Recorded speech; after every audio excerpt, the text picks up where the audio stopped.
am at Dominus Flavit Church at Mount of Olives, actually slopes of Mount of Olives, the western part of it.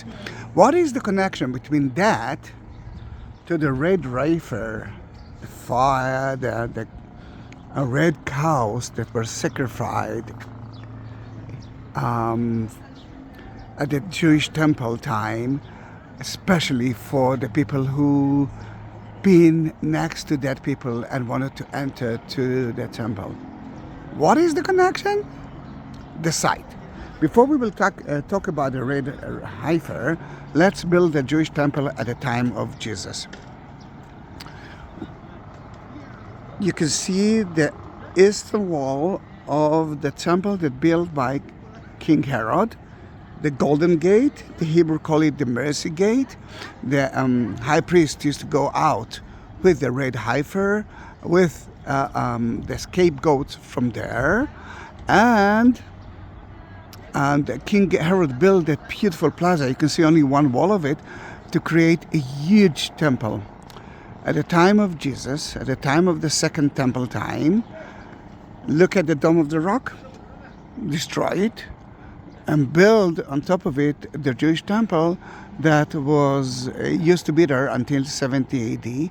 It was between 2 to 3 times higher and bigger than the Dome of the Rock of today. Another important thing is that the entrance to the temple was from the east to the west. The prayer in each synagogue today is through the Jewish temple. Then in every country is a different angle. But every church and before that every pagan temples, the prayer was to the east, to that side. And if you go there, you will find remains of a mosaic church floor that facing to the east. Dominus Flavit Chapel is facing to the west, just like the Jewish temple was facing. All right, now we know the location. Now, there are better view of Mount of Olives from here. If you will climb up to Mount of Olives, you will see more beautifully the city. But there is a huge connection to that exact spot. Because from here, you can see directly the entrance to the temple and until the Holy of the Holy.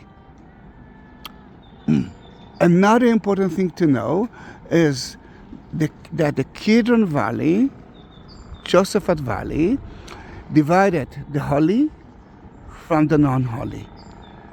Look at that area. You can see Jewish tombs from the time of King David until now.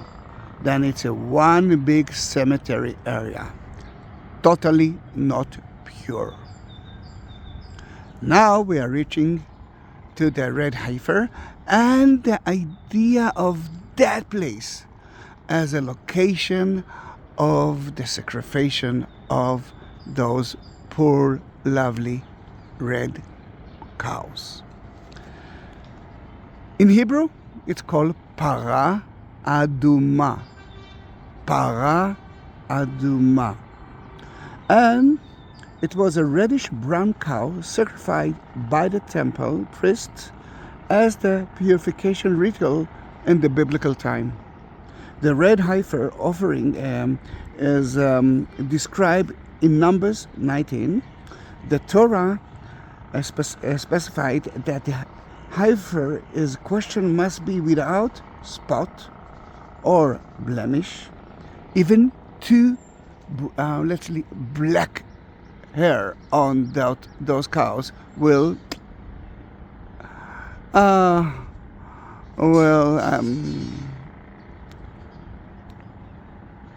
cancel the idea that those animals will be for purification of the dead.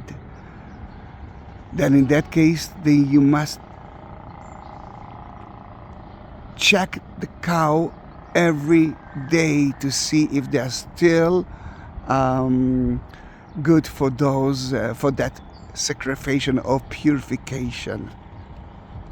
Another important thing is, though, that those animals will be never yoked or milk.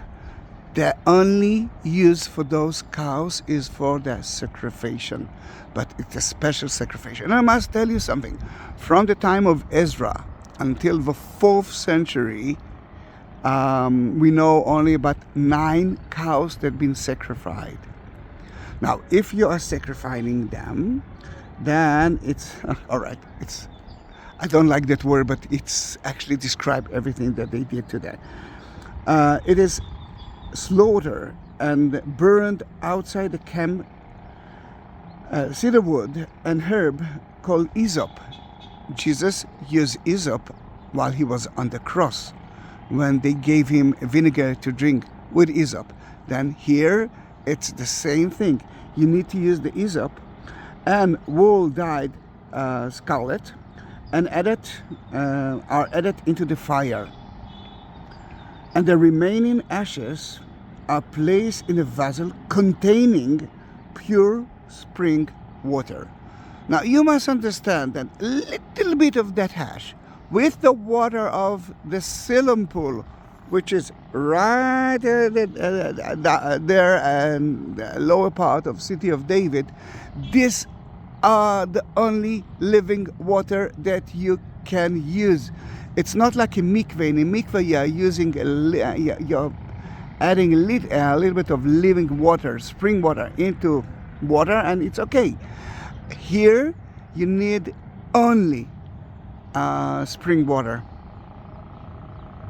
Then in that case, you could do that on here, next to the temple. Another important thing, the Kohen, the priest who is actually doing it here, he will be impure as well. Then he must be purified by the holy, those water with the ash of the Red Heifer itself. The Bible, the book actually tells us that you must do that at the 3rd and the 7th day after visiting or being near the dead people before you are entering to the temple. It's not instead of the mikveh, of the ritual Jewish bath, that you're supposed to do that a day before you're entering to the temple. And it was here because the Talmud, the Mishnah actually told us that you had to see the entrance of the temple. You had to see or to reach the Holy of the Holy. And this is the only spot here at the place that now we believe that Jesus wept when he entered the city, and he said that city will be destroyed soon. There will be no stone we left here. Two beautiful